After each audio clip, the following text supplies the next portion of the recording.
कविता सुनाने को कहा। राजा भोज कालिदास की कविता सुनकर अधिक प्रसन्न होते हैं और उन्हें अपने दरबार में ही रहने को कहते हैं। कालिदास राजा भोज की बात मान लेते हैं। एक दिन कालिदास को इच्छा हुई कि वो दरबारी जीवन पर एक नाटक की रचना करें। तब कालिदास नाटक की रचना करने लगते हैं। कालिदास के द्वारा लिखी गई सभी नाटक की रचना दुनिया में बहुत प्रसिद्ध हुई। कालिदास की ख्याति बहुत अधिक बढ़ गई थी। तब एक दिन राजा भोज ने कालिदास से कहा, तुम इतनी सारी कविताओं की रचना करते हो, परंतु मेरी प्रशंसा में कविता लिखने से इनकार करते हो। कालिदास ने कहा, महाराज, निसंदेह आप एक महान राजा हैं, परंतु किसी नाशवान प्राणी की प्रशंसा करना कविता का लक्ष्य नहीं है। राजा भोज कालिदास की यह बात सुनकर नाराज हो जाते हैं। वे कालिदास से कहते हैं कि तुम मेरे दरबार में रहते हो, फिर भी दूसरे कवियों की तरह मेरा गुणगान नहीं करते। कालिदास राजा की यह बात सुनकर दरबार को छोड़ देते हैं और किसी एक गांव में जाकर बस जाते हैं। फिर कुछ समय बाद राजा भोज को अपने किए पर पछतावा होता है और वह कालिदास की याद करने लगते हैं। तब उसके बाद राजा भोज कालिदास की खोजबीन शुरू करवाते हैं, लेकिन कालिदास कहीं नहीं मिलते। एक दिन राजा भोज को कालिदास की खोज करने के लिए एक उपाय सोचता है। राजा भोज अपने राज दरबार में जाकर घोषणा करते हैं कि जो भी सबसे नई कविता सुनाएगा उसे 1,00,000 स्वर्ण मुद्राएं दी जाएंगी।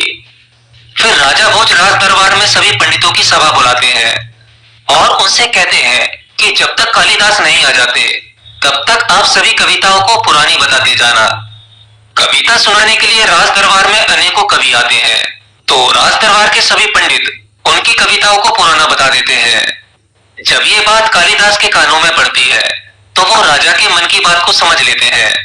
कवियों को निराश होकर वापस लौटते देख कालिदास को दुख होता है और वो राजा को कविता सुनाने के लिए सोचते हैं। फिर कालिदास एक कविता की रचना करते हैं और किसी रास्ते चलते एक व्यक्ति को बुलाकर कहते हैं, यह कविता लो और राजा भोज को जाकर सुनाओ और उनसे कहना कि यह कविता तुमने लिखी है, वे तुम्हें बहुत पुरस्कार देंगे।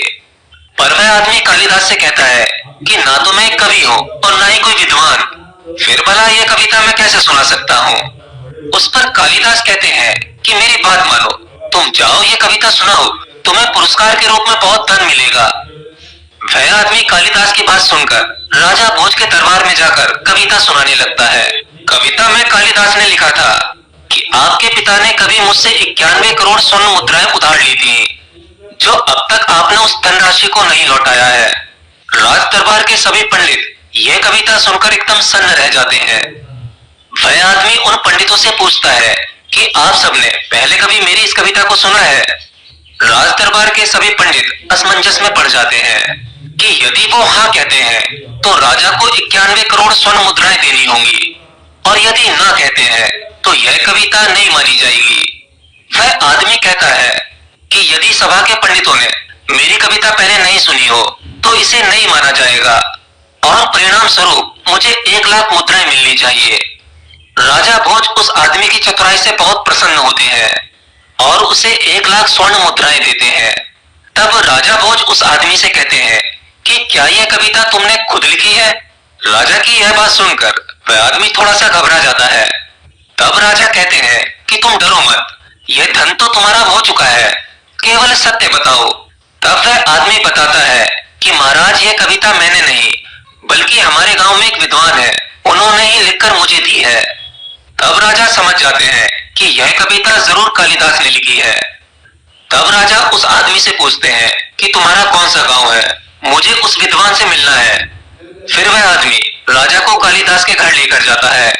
फिर राजा भोज कालिदास से मिलकर कहते हैं कि कालिदास, मैं समझ गया था कि यह कविता तुमने लिखी है, अब मेरी कही बातों को भूल जाओ और दरबार में चलो।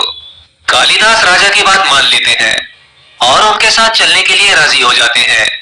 इस मेल मिलाप के बाद भी उनमें कुछ मतभेद बने रहते हैं, क्योंकि राजा का अहंकार इतनी आसानी से नहीं जाने वाला।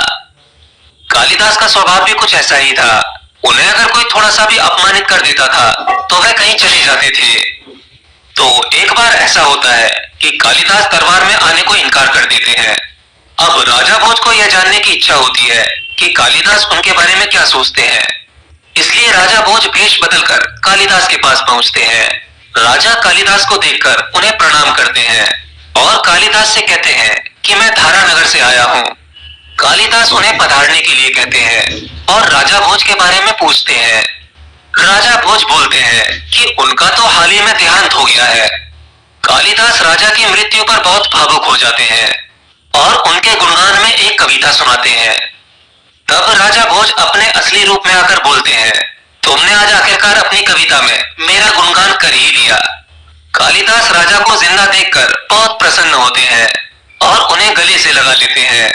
कुछ समय बाद दोनों में फिर से मनमुटाव हो जाता है और कालिदास श्रीलंका चले जाते हैं।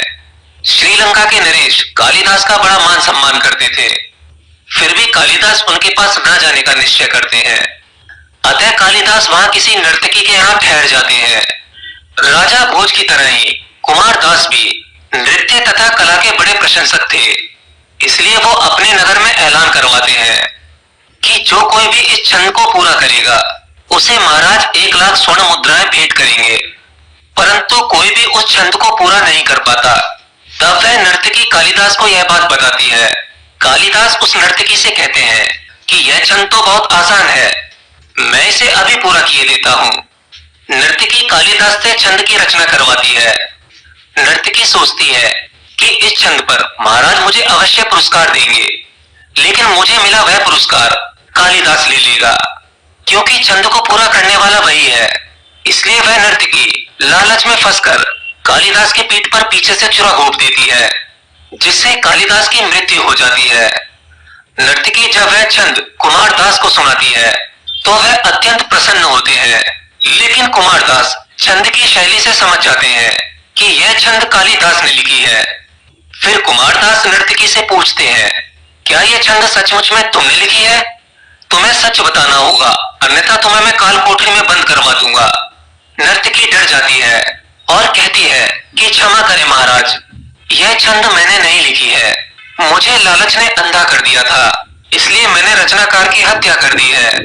कुमार दास तुरंत नर्तकी के साथ उसके घर जाते हैं और वो देखते हैं कालिदास का मृत शरीर जमीन पर पड़ा हुआ है। हे भगवान, थोड़े से धन के चक्कर में इस दुष्ट नारी ने कालिदास के प्राण ले लिए। फिर कुमार दास कालिदास का दाह संस्कार करवाते हैं। कुमार दास को इतना गहरा शोक लगता है कि वह खुद भी उसी चिता में कूद जाते हैं, जिससे वह भी अपने प्राण त्याग देते हैं। एक मित्र ने एक सवाल पूछा है। सवाल कुछ इस प्रकार से है, गुरुजी, मेरे मन में बहुत दिनों से एक सवाल आ रहा है कि अगर असुरों के हृदय में इतना छल कपट था, वे इतने पापी थे, तो उन पर ईश्वर प्रसन्न कैसे हो जाते थे? सवाल अच्छा है। देखिए, असुर कोई अलग से पैदा नहीं होते थे, असुर भी सामान्य तरीके से जन्म लेते थे, और ऐसा नहीं है कि उसी समय पर असुरों का जन्म होता था। असुर तो हर युग में होते हैं, आज भी है। अब आप कहोगे कि आज के समय में असुर कहाँ है? तो भाई हमारे तुम्हारे बीच में ही रहते हैं असुर। असुरों का शरीर कोई असामान्य नहीं होता था, वो भी हमारी तुम्हारी तरह दिखते थे। आप जो कुछ पुराने फोटोज में उनका रंग रूप देखते हो, उनके बड़े बड़े सींग होना, भारी भरकम शरीर होना, बड़े बड़े दांत होना, ये सब केवल सांकेतिक अर्थ रखते हैं। हालांकि किसी व्यक्ति के जैसे कर्म होते हैं, वह अपने कर्मों के अनुसार ही दिखने लगता है। असुर एक प्रवृत्ति है, असुर एक विचार है। अगर कोई असुर असुर बनता है तो उसे असुर बनाते हैं उसके विचार, उसकी सोच। असुरों को हत्या करने में मजा आता था, देवताओं को परेशान करने में मजा आता था। वो जितना अधिक उपद्रव करते थे, जितना अधिक पाप करते थे, वे अपने आप में उतना ही आनंदित महसूस करते थे। तो क्या आज भी ऐसा व्यक्ति नहीं है? आज भी ऐसे बहुत सारे व्यक्ति हैं जिन्हें बुरे काम करने में मजा आता है। किसी को बेरहमी से मारने के बाद उन्हें जो आनंद महसूस होता है, आप उसका अंदाजा नहीं लगा सकते। आज एक व्यक्ति सीधे साधे बेजुबान जानवर को काटता है,